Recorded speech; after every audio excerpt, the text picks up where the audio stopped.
Selamat malam, Kaltim Headline Malam kembali hadir bersama saya, Rosmi Rahmat. Sejumlah informasi penting akan kami hadirkan untuk Anda dan berikut di antaranya. Kita awali Headline Malam edisi kali ini. Pemerintah terus menyiapkan rencana ibu kota negara yang telah ditetapkan Presiden Joko Widodo di Kabupaten Penajam Pasir Utara dan Kabupaten Kutai Kartanegara. Kementerian Agraria dan Tata Ruang Badan Pertahanan Nasional sudah melangkah jauh, mengajak stakeholder lokal mendata apa saja yang perlu dimasukkan dalam perencanaan regulasi yang bakal diterbitkan. Berikut informasinya. Rencana detail tata ruang kawasan ibu kota negara mulai dibincangkan serius Kementerian Agraria dan Tata Ruang dengan stakeholder di Kaltim. Melalui focus group discussion mulai dibicarakan rencana lahan ibu kota negara, yakni dengan luas keseluruhan 256.142,72 hektar, yang dibagi seluas 56.181 hektar sebagai kawasan ibu kota negara atau KIKN. Dan 6.116,14 hektar sebagai kawasan inti pusat pemerintahannya. Dalam FGD dimasukkan usulan-usulan kekayaan lokal termasuk perlindungan terhadap tanah adat dan juga kawasan perlindungan satwa. Masukan dalam FGD menjadi bahan terbitnya undang-undang maupun peraturan mengenai ibu kota negara yang sedang disiapkan pemerintah. Rencana perpindahan ibu kota negara tetap dilaksanakan pemerintah pusat, walaupun mengalami penundaan akibat terjadinya pandemi COVID-19 yang membuat pelemahan ekonomi Indonesia. Rencana itu tetap berjalan terlihat dari semakin intensnya pemerintah pusat melakukan persiapan administratif maupun regulasi dengan melibatkan stakeholder di Kaltim.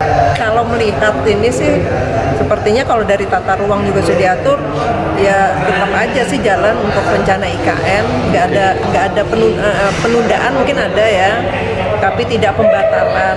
Oh siap. Tidak dibatalkan. Ada sempat disinggung nggak Bu, kapan kira-kira mulai fisiknya dilakukan gitu Bu? Belum ada tadi. Belum Jadi mereka fokus ke tata ruang seperti ini. Regulasi ya. Dalam pandangan tim perumus ibu kota negara dari pemerintah pusat, inilah saatnya Indonesia membangun kawasan perkotaan terbaik di dunia. Lantaran itu, persiapan perlu dilakukan dengan matang, termasuk menerima usulan berbagai stakeholder di Kalimantan Timur. Jadi ini masih dalam tataran teknis, itu masih banyak kemungkinan-kemungkinan yang bisa dilakukan. Nah, justru kemungkinan-kemungkinan inilah yang sebetulnya yang kita bahas dengan semua stakeholder. Kemungkinan-kemungkinan itu berisi plus minus gitu kan. Nah, itu yang kita diskusikan dengan stakeholder. Karena ini di Kalimantan Timur ini ruangnya tersedia dengan baik, sangat memungkinkan sekali kita membentuk suatu kota yang luar biasa bagusnya. Dan negara kita ini kan kita sangat berpotensial memiliki kota yang sangat. Tim Kaltim TV, Hardin melaporkan.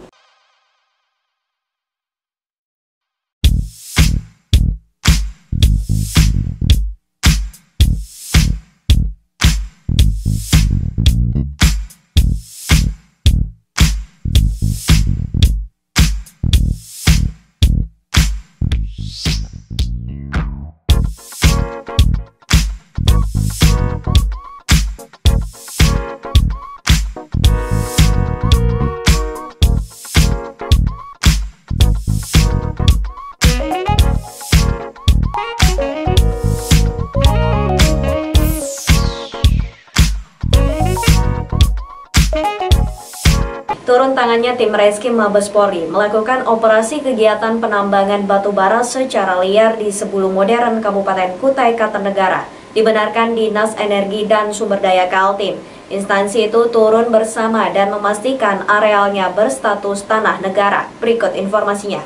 Kasus penangkapan pelaku penambangan liar di Desa Sebulu Modern, Kabupaten Kutai Kartanegara dengan tersangka FF belum juga jelas statusnya. Padahal tersangka FF ditangkap dan dibawa ke Mabespori Jakarta sejak 30 September 2020 atau telah lebih 1 bulan. Kepala Bidang Minerba Dinas ESDM Kaltim Ajuar Busra mengakui adanya operasi yang dilakukan jajaran Polri dari Jakarta. Bahkan sebelum turun di lokasi tempat penjarahan batubara yang merupakan aset negara, tim Reskim Mabespori itu berkoordinasi dengan kantor ESDM Kaltim. Ada tim dari Mabes ya, memang telah berkoordinasi dengan kita di sini, di mana kita dilibatkan untuk ngecek kepastian lokasi tersebut, apakah memang itu ilegal atau bagaimana. Jadi kita udah turun bersama tim pada saat itu ya.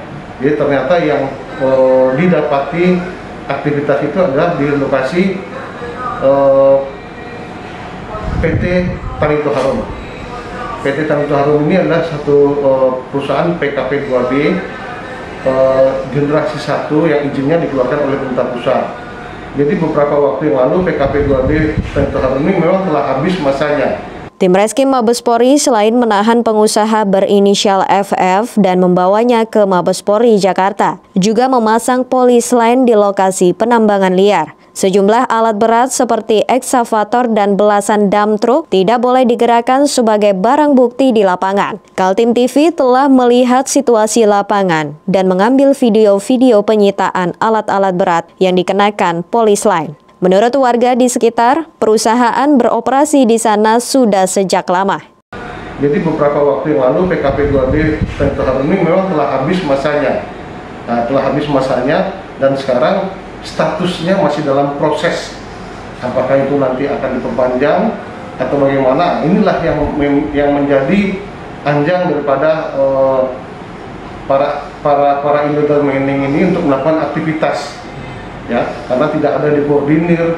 Nah, disitulah dilihat oleh pihak penegak hukum adanya suatu aktivitas di luar daripada aturan, sehingga teman-teman dari pihak Barreskrim pada saat itu turun ke lapangan bersama kami untuk membuktikan betul nggak di daerah tersebut masuk dalam konsesi dan dilakukan oleh sekelompok orang yang memang tidak punya legalitas. Dan itu ternyata setelah kita lakukan cek ke sana, kita cek koordinatnya, ternyata itu memang masuk dalam salah satu TKP 2B Tanito Harum. Adanya penangkapan pelaku ilegal mining di Sebulu Modern menambah jumlah pelaku penambang liar yang diamankan aparat hukum di Kaltim. Sebelumnya ada 2 kasus ilegal mining di kawasan Tahura, Bukit Soeharto, Kutai Kartanegara, yang juga belum jelas kelanjutannya. Masyarakat bertanya-tanya, akankah kasus pengusaha tambang liar FF dibawa ke pengadilan? Tim Kaltim TV, Hardin, melaporkan.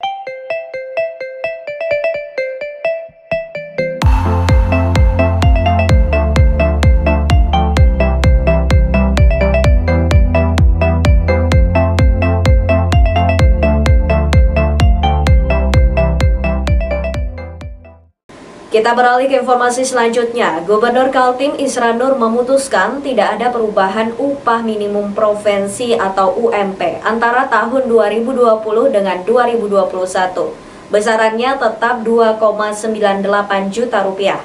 Hal itu agar ada win-win solution antara pekerja dengan pengusaha. Kondisi pandemi COVID-19 berakibat buruk pada pertumbuhan perekonomian. Banyak pengusaha menutup usaha, namun sebagian lagi berusaha bertahan dengan harapan penanganan virus corona berhasil dilaksanakan dan situasi normal kembali. Jika pada kuartal ketiga pertumbuhan ekonomi nasional jeblok minus sekitar 3%, maka situasi di Kalimantan Timur juga mengalami pelemahan serupa. Apalagi sektor andalan seperti tambang, migas, dan batu bara juga mengalami pelemahan penjualan. Bahwa sesuai peraturan Menteri Tenaga Kerja Republik Indonesia nomor 15 tahun 2018 tentang upah kerja minimum. Maka dengan ini saya mengumumkan keputusan Gubernur Kalimantan Timur nomor 561 garis miring K titik 564 garis miring 2020 tanggal 31 Oktober 2020 untuk upah minimum Provinsi Kalimantan Timur tahun 2021 sebesar 2.991.378,72 sen.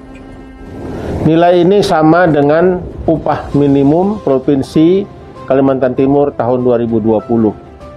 Demikian yang dapat saya sampaikan dan saya umumkan. Atas perhatiannya diucapkan terima kasih. Assalamualaikum warahmatullahi wabarakatuh. Pilihan Kaltim tidak menaikkan UMP sampai tahun depan sejalan dengan surat edaran Menteri Ketenagakerjaan tentang penetapan upah minimum provinsi tahun 2021 pada masa pandemi COVID-19 tanggal 26 Oktober 2020. Kemudian pertumbuhan lain seperti inflasi, pertumbuhan produk bruto, dan juga memperhatikan kebutuhan hidup layak atau KHL di Kaltim. Tim Kaltim TV melaporkan.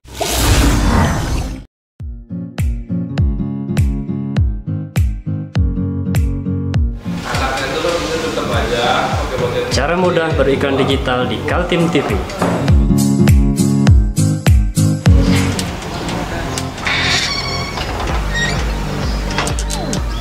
Yang pertama, jadilah sahabat Kaltim TV.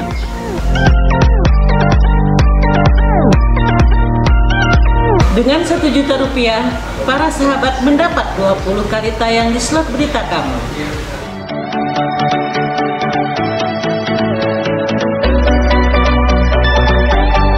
Dengan 20 detik dapat menjangkau 20.000 penonton. Anda beruntung karena mendapat kesempatan perdana dari kami. Ayo jadilah sahabat Kaltim TV.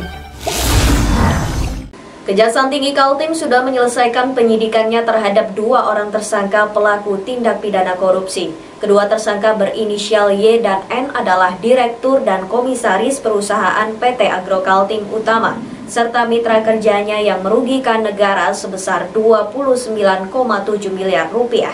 Lama menjadi perbincangan publik, ternyata Kejaksaan Tinggi sudah turun menelusuri PT Agro Kaltim Utama yang dikenal dengan singkatan PT AKU. Perusahaan ini adalah badan usaha milik daerah yang dapat suntikan dana segar 27 miliar dari APBD Kaltim. BUMD PT Agro Kaltim Utama awalnya direncanakan menjadi perusahaan andalan pemerintah Provinsi Kaltim dalam bidang perkebunan. Pada tahun 2003, pada saat Kaltim dipimpin Gubernur Suwarna AF, perusahaan mulai mendapat suntikan dana dari Pemprov Kaltim dengan akumulasi sampai tahun 2010 sebesar 27 miliar rupiah. Kucuran dana segar itu ternyata tidak digunakan sesuai proposal rencana bisnis perusahaan. Pimpinan PT AKU malah bekerja sama dengan 9 perusahaan yang 6 diantaranya diduga fiktif karena tidak ada lagi alamatnya. Sedangkan satu perusahaan terbesar diajak join adalah PT Dwi Palma Lestari. Setelah ditelusuri penyidik Kejaksaan Tinggi Kaltim, perusahaan Dwi Palma Lestari didirikan oleh tersangka Y sendiri bersama temannya berinisial N. Perusahaan ini diketahui mendapat suntikan dari Perusda AKU sebesar 24 miliar rupiah.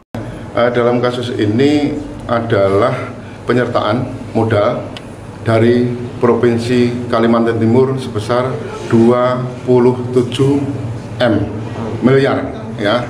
Tetapi dalam pemeriksaan kami di tingkat penyidikan itu dalam kenyataannya yang pertama proposal adalah tujuannya untuk usaha perkebunan ya, tetapi oleh tersangka inisial N dan Y dan N itu yang bersangkutan membuka ini kerjasama dengan 9 perusahaan. Tapi dalam 9 perusahaan itu 6 itu tidak benar, fiktif, termasuk antara lain 1 yaitu PT Dwi Palma Lestari yang didirekturi oleh yang bersangkutan ya, tersangka Y dan N. Itu selama 4 tahun itu saling berganti, setiap tahun berganti. Yang bersangkutan kadang N sebagai direktur utama, terus Y sebagai komisaris. Terkadang dibalik juga, Y sebagai direktur utama, yang N sebagai komisaris. Akumulasi anggaran tersebut dari tahun 2003 sampai dengan tahun 2010 sebesar 27M. Tetapi pada tahun 2009 yang bersangkutan mendirikan PT yang notabene direktur utamanya adalah tersangka Y. Sebagai komisarisnya adalah tersangka N. Ya, dari hasil pemeriksaan tersebut kita kembangkan, yang Y saya tetapkan tersangka lebih dahulu. Kemudian pada tanggal 5 Oktober ya itu menyusul saudara N. Itu dari hasil perkembangan penyidikan kami. Ya, ternyata apapun yang dilakukan untuk perbuatan ini dilakukan berdua. Kedua tersangka ini sudah ditahan, bahkan berkas tersangka Y sudah dilimpahkan ke Kejaksaan Negeri Samarinda. Keduanya dikenakan pasal 2 ayat 1 junto pasal 18 UU 31 tahun 1999 tentang tipikor dengan ancaman minimal 4 tahun dan denda 200 juta rupiah. Tim Kaltim TV, Heriman dan Hardin melaporkan. Mari kita memerangi virus corona dengan mematuhi imbauan pemerintah. Stay at home. Pemerintah Provinsi Kalimantan Timur melalui Dinas ESDM Energi dan Sumber Daya Mineral mengakui adanya kegiatan ilegal mining seperti di Sebulu Modern, Kabupaten Kutai Kartanegara. Bahkan dengan tegas disebutkan areal yang dijarah pengusaha penambang liar itu adalah areal ex-PT Tanito Harum. Berikut informasinya. Polisi sudah mengamankan seorang pengusaha berinisial FF menjadi tersangka kasus ilegal mining di Sebulu Modern. Bahkan kasus penggerebekan dilakukan oleh tim Reskim dari Mabes Polri. Bahkan tersangka setelah diperiksa secara intensi di Mapolresta langsung diangkut ke Jakarta menjalani pemeriksaan di Mabes Polri. Bagaimana lanjutan cerita penangkapan pelaku ilegal mining itu? Sejauh ini belum ada keterangan resmi pihak kepolisian. Hal inilah juga yang menjadi kegelisahan dari kalangan mahasiswa dalam sebuah acara dialog publik beberapa waktu lalu. Para mahasiswa menuding penegakan hukum terhadap pelaku penambangan liar sangat minim. Kita bersama bahwa illegal mining ini ataupun tambang ilegal itu sudah menjadi permasalahan klasik, bahkan menjadi rahasia umum di publik, gitu ya kan, yang minim penindakan. Nah, sementara amanat undang-undang sudah sangat jelas, Undang-Undang Nomor 4 Tahun 2009 itu sanksinya penjara maksimal 10 tahun dan denda maksimal 10 miliar gitu ya kan. Nah, cuma hari ini kita belum ada mendengar bahwa aturan perundang-undang itu dijeratkan kepada pelaku aktivitas illegal mining. Kalaupun ada, selama ini yang tertangkap itu cuma kaki tangan ataupun operator-operator dari illegal mining ini. Nah, sementara aparat penegak hukum itu sampai hari ini belum ada mengungkap otak ataupun dalang sebenarnya siapa sih pelaku aktivitas illegal mining di Kaltim. Ternyata tidak hanya mahasiswa dan masyarakat yang gelisah dengan penegakan hukum terhadap pelaku penambangan liar. Pemerintah melalui Dinas ESDM, Energi Sumber Daya Mineral, mengakui terjadinya kasus penambangan liar di mana-mana. Namun mereka tidak mampu berbuat apa-apa karena bukan kewenangan pemerintah dalam menindaknya. Kasus penggerebekan lokasi penambangan liar di Sebulu Modern, Kutai Kartanegara, menurut Kepala Bidang Minerba Dinas ESDM Kaltim Azwar Busra, diungkap tim Reskim Mabes Polri setelah berkoordinasi dengan instansinya. Waktu itu Bareskrim ingin memastikan status lahan yang ditambang secara liar dan ternyata setelah dicocokkan koordinatnya berada di lahan eks perusahaan tambang PT Tanito Harum. Yang terkait dengan beberapa waktu lalu ada tim dari Mabes ya memang telah berkoordinasi dengan kita di sini, di mana kita dilibatkan untuk ngecek kepastian lokasi tersebut apakah memang itu ilegal atau bagaimana. Jadi kita udah turun bersama tim pada saat itu ya. Jadi ternyata yang didapati aktivitas itu adalah di lokasi PT Tanito Harum. PT Tanito Harum ini adalah satu perusahaan PKP 2B generasi 1 yang izinnya dikeluarkan oleh pemerintah pusat.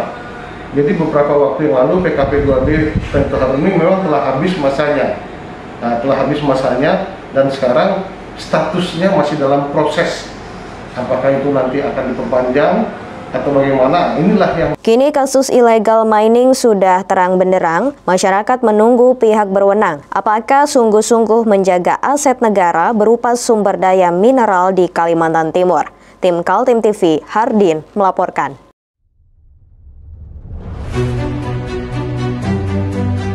Untuk hari ini kita ada kegiatan untuk membungkus sembako untuk dibagikan ke masyarakat yang membutuhkan karena COVID-19 ini. Semoga kita sukses semua. Harus kerjasama yang bagus. Pancasila! Pancasila! Pancasila!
Sekelompok warga mengatasnamakan Front Aksi Mahasiswa Kaltim menyampaikan keprihatinan terhadap aparat hukum karena lemah terhadap pelaku illegal mining. Mereka berunjuk rasa di depan kantor Kejaksaan Tinggi Kaltim dan melaporkan adanya praktik penambangan liar. Meski sudah merasa kecewa dengan penegak hukum dalam kasus-kasus illegal mining yang terjadi di Kalimantan Timur, sekelompok mahasiswa tetap mendatangi kantor Kejati Kaltim di Jalan Bung Tomo, Samarinda seberang. Mereka menyuarakan adanya praktik kejahatan terhadap sumber daya alam di Desa L4 Kertabuana, Kabupaten Kutai Kartanegara, sambil membawa bukti-bukti berupa foto-foto kegiatan penambangan liar. Para pengunjuk rasa mengatakan praktik illegal mining itu sudah berlangsung lama. Bahkan dari foto-foto yang menjadi bukti kalangan mahasiswa, seperti dikerahkannya alat-alat berat seperti dump truck dan ekskavator. Bagi para mahasiswa sangat mustahil aparat hukum tidak mengetahui adanya pencurian sumber daya alam batu bara. Kawan-kawan, hari ini kita berada di depan Kejaksaan Tinggi Kalimantan Timur meminta kepada Kejaksaan Tinggi Kalimantan Timur melalui Satgas tambang ilegalnya untuk mengusut praktek-praktek tambang ilegal yang ada di Kutai Kartanegara, kawan-kawan. Bahwa kita ketahui hari ini kita sudah tidak percaya. Setelah berorasi, para pengunjuk rasa ditemui oleh Kepala Seksi Penerangan Hukum Kejati Kaltim, Abdul Farid. Dia berjanji membawa laporan itu kepada atasan serta berkoordinasi dengan pihak kepolisian. Saat ini sedang berlangsung kegiatan diduga penambangan ilegal di wilayah ini. Dari foto yang ada, itu sebagai muat batu bara di wilayah mana ini? Kecamatan Tenggarong seberang Kabupaten Kutai Kartanegara, Kalimantan Timur, di Sukamaju, Kecamatan Tenggarong. Ini masih sedang berlangsung. Terima kasih atas informasinya. Nanti kami akan koordinasi juga dengan teman-teman kepolisian untuk tindak lanjuti daripada laporan yang disampaikan oleh teman-teman dari FAM, Aksi Mahasiswa Kalimantan Timur. Terima kasih. Kasus penambangan batu bara secara liar semakin marak dan menjadi sorotan berbagai kalangan. Sudah ada yang ditangkap pelakunya oleh tim Reskim Mabespori dan membawanya ke Jakarta. Namun tidak jelas kelanjutannya. Tim Kaltim TV melaporkan.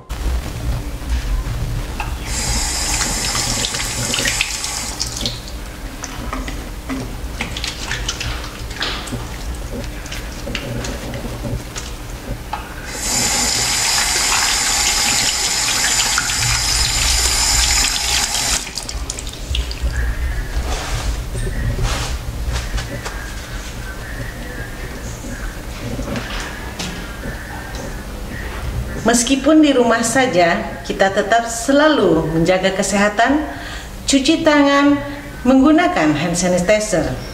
Ingat, mulailah dari diri sendiri. Demikian Kaltim Headline Malam edisi kali ini. Informasi lainnya dapat Anda simak melalui situs website kami www.kaltim.tv, channel YouTube dan fanpage Facebook Kaltim TV. Jangan lupa untuk selalu patuhi protokol kesehatan. Saya Rosmi Rahma bersama kerabat kerja yang bertugas pamit undur diri. Selamat malam dan sampai jumpa.